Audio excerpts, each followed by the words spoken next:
Good morning, welcome to Planet Mojo. Today's the day. This is the very end of my vineyard.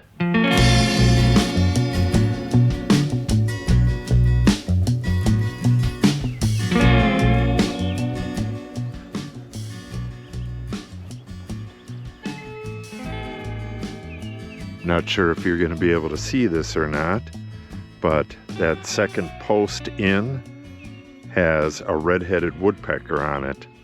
Unfortunately, I'm taking all these out today, so they won't have that place to hunt from. What the birds do is sit on top of those posts and watch for bugs on the ground, and then they dive down and get the bugs, just like he just did. The bluebirds use it as well. In the near future, there'll be a couple things that they can use to do that, but nothing like this. All of that wood is coming out of there today. I have various cutting tools here. Just got the chainsaw started. Got my Sawzall with a nice long blade. I think a few of the posts at least are going to pull right out of the ground. They're real loose and or rotten. I plan to use the Sawzall for cutting any posts below the ground level because the blade really doesn't matter, and use the chainsaw to cut them into more manageable sized pieces. I think I should probably bring a shovel as well, because if a post is really well in the ground, I don't know, that might not do the trick, and I might want to shovel around it and then use the chainsaw on it. It'll go a heck of a lot quicker. I don't know. I think we'll just go down there the way we are, and if I do need a shovel, I'll come back with a shovel after lunch. I should be able to get all of this out of there today and get it stacked up and ready to burn. Okay. You can see the timber lock screw in there. I tried taking these out, but they're just spinning in the wood there. And I did try cutting it right here, but I think I'm just gonna abandon that and cut right about here and right about here.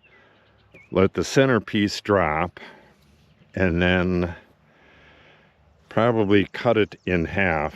I'd like to get everything in the gator and not have it going across the top. Yeah, that's what I'll do. And then if the bottom piece, like this one, I think I can just pull it right out. And if it doesn't come out, then we'll resort to the Sawzall and cut it below the ground. I just want it so that I can get in here with the lawnmower and mow right over the top of it. Even if by some chance I hit it, the mower would just cut the top of it off, but don't want to do that. Okay, this is the test one. 2 cuts here, cut it in half, and then see if we can get these out of the ground. Yeah, that one's in the ground much better. All right, let's give it a shot.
This is what I was talking about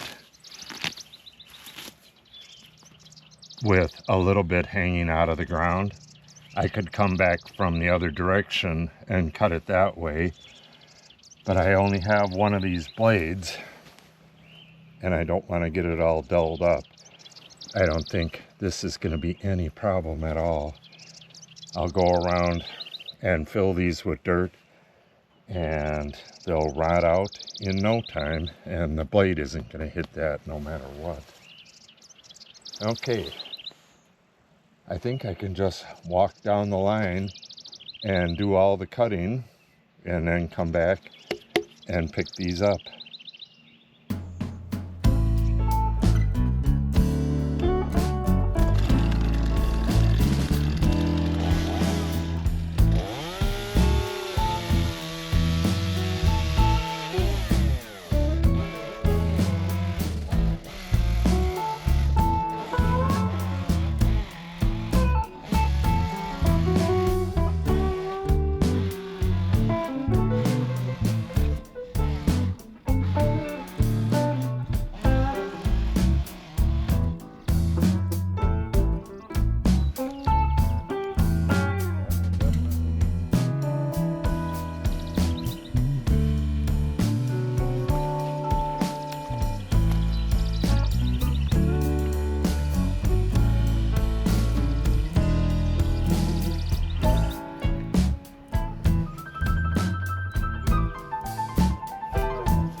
The wrens are getting a little pissed that I'm here.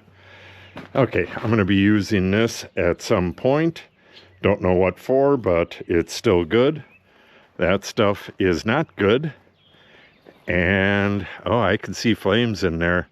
I was burning earlier, and apparently there was a little bit of embers left in there. Yeah, we got flames. Well, good. In a little bit, the end posts will be burnt to a crisp. We still have the vines. I'm not going to be burning those today, though. I don't think. I have other stuff to do, and the vines will have to be tended while they burn. Oh, that's going good. Yeah, it's going to be really hot here. This old dead tree might start on fire. Don't know. We'll find out. It's not going to do any harm if it does. Okay, we'll let this burn. I got to head back down there with a shovel and fill in some of the end post holes as much as I can. And I'll be filling them in the rest of the way when I go to town and get some topsoil. Some of the ones that I pulled completely out have a 4-foot hole in the ground. So it's going to take a little bit of dirt. All right, we'll come back and check on this in a little bit. See what time it is. 11:51. So right before noon, this flared up. See how long that takes to burn out.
Woo!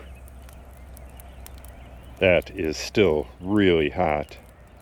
A lot of coals burning there.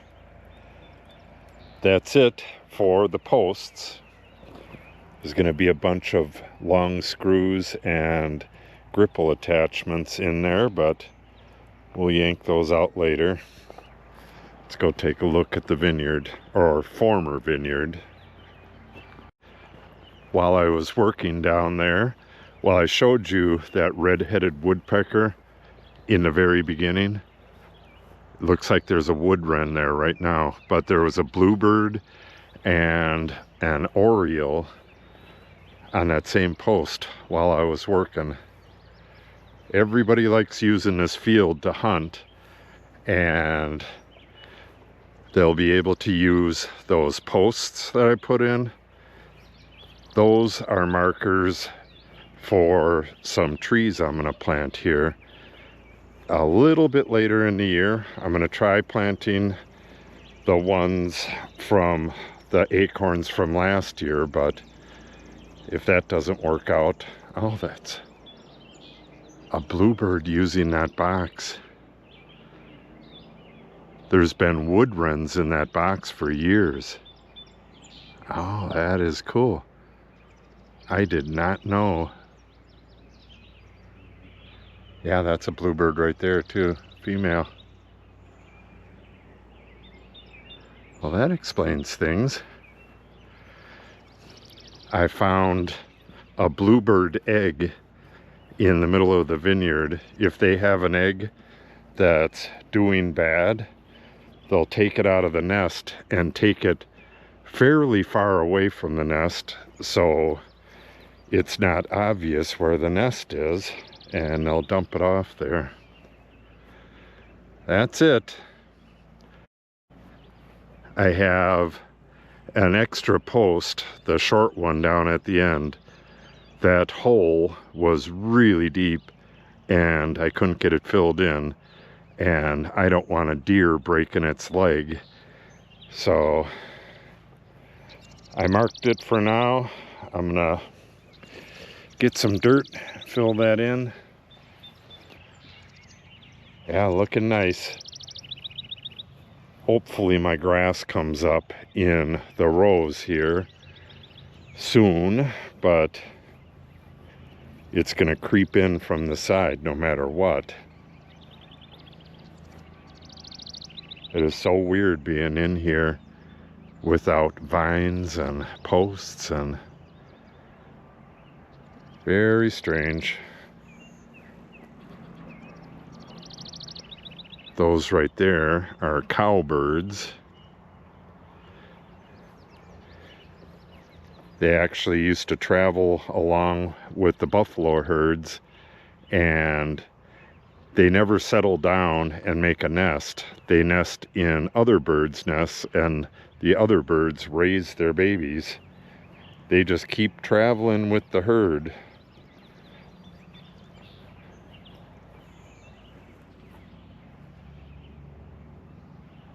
Yeah, so insane. While I was cutting the vineyard down here, I did my second pass going around this pasture. It goes all through here and then back into that back pasture there. Like I said before, we're going to try to keep a clear path around the perimeters of all of the pastures. I can't get to it on this one. There's a bunch of trees down right through here and up around the corner. But with this clear like that, I'll be able to get back there easy enough with the chainsaw and clear that stuff out. Then we'll be able to get right up to the fence and go all the way around. The path goes all the way around, but it goes around all them trees. Okay, so that is the last we'll see of the vineyard. Next thing we're going to be doing down here, besides spraying and stuff like that, just lawn stuff and filling this hole in, is planting the trees along here. And I'm hoping to plant the native plants from the acorns that grew last year. But if they don't take and we don't get any new acorns this year, I'll just buy some bare root trees next year. So, not a lot of videos coming out of here, except for the burning of the vine pile. But because we have bluebirds nesting right there, I'm not going to burn this until fall after they left. So that video is going to be a while. The next time you're going to see the vineyard is probably going to be tomorrow. I have to walk the rock road, which goes through here and pops up over here. I still haven't done that yet this year, and I got to get down there and see what it looks like, see how many trees are over the road, and what it's going to take to get that trimmed and cut. So if you want to see that video, make sure you subscribe and click on the update icon. If you have any questions or comments, make sure you put them in the comment section below. And if you share the video and or give it a like, it helps the channel out greatly. Thanks for watching and have a great day.